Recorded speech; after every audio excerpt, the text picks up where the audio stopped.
Had no need to fight tonight. Hai, Assalamualaikum semua. Okey, nama saya Afi. Jadi, insyaAllah pada hari ini saya nak kongsikan dua perkara basic programming yang sangat-sangat penting dalam Java, iaitu variable dan data type. Okey, jom kita mulakan.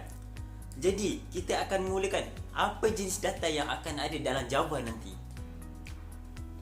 Okey, untuk pengetahuan korang, sebenarnya data types ni dia ada banyak jenis. Tapi, ini adalah data types yang biasa orang guna, especially beginners, iaitu ada 5 sahaja. String, char, ataupun nama panjang dia, character, int, ataupun integer, double dan juga boolean. Yang pertama, string. Okey, string ni adalah stores a collection of character. Cara untuk kita gunakan data type string adalah dengan gunakan quotation marks. Contohnya, computer. Senang nak faham, apa-apa sahaja yang ada dalam dua quotation marks itu adalah string. Yang kedua ialah char, yang mana adalah menyimpan hanya satu karakter atau huruf. Boleh jadi simbol, nombor ataupun teks dan lain lagi. Contohnya nombor 6, huruf besar F dan lain-lain. Tapi apa yang penting data type char kena ada dalam apostrophe. Antara dua apostrophe bukannya quotation marks.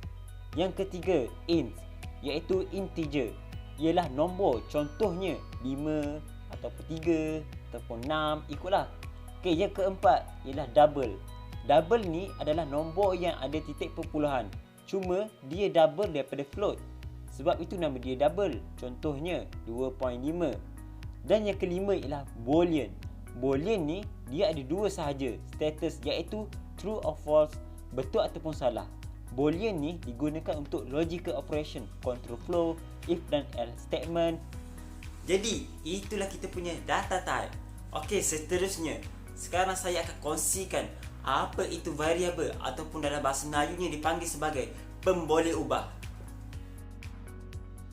Okey, in computing, variable are just like a containers which store data in the memory address. Variables can hold different kind of data from, for instance, integer number, double precision, character, string and others.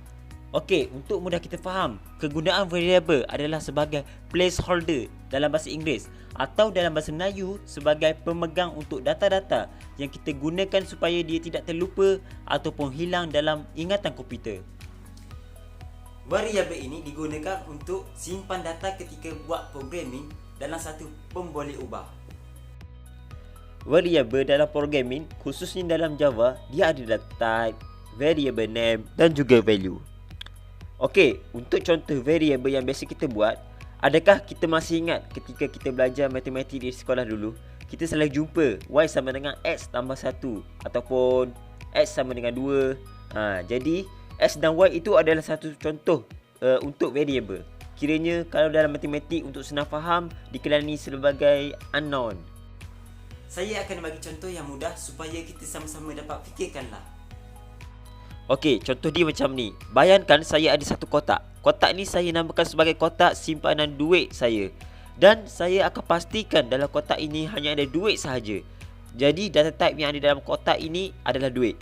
So, data type yang saya boleh simpan dalam kotak ini hanya duit sahaja. Dan saya tidak boleh simpan selain daripada duit ataupun mainan, gitar, makanan dan lain-lain lagi. Itulah kegunaan variable sebagai kotak simpanan untuk mengingatkan komputer tentang data-data yang kita akan gunakan dalam kita punya coding ataupun projek ataupun programming. Jadi, kalau anda mahu tahu lebih detail dan lebih lanjut, boleh rujuk kepada pakar-pakar dalam bidang coding dan juga Java. Okey, itu sahaja daripada saya. Assalamualaikum dan jumpa lagi. Bye-bye.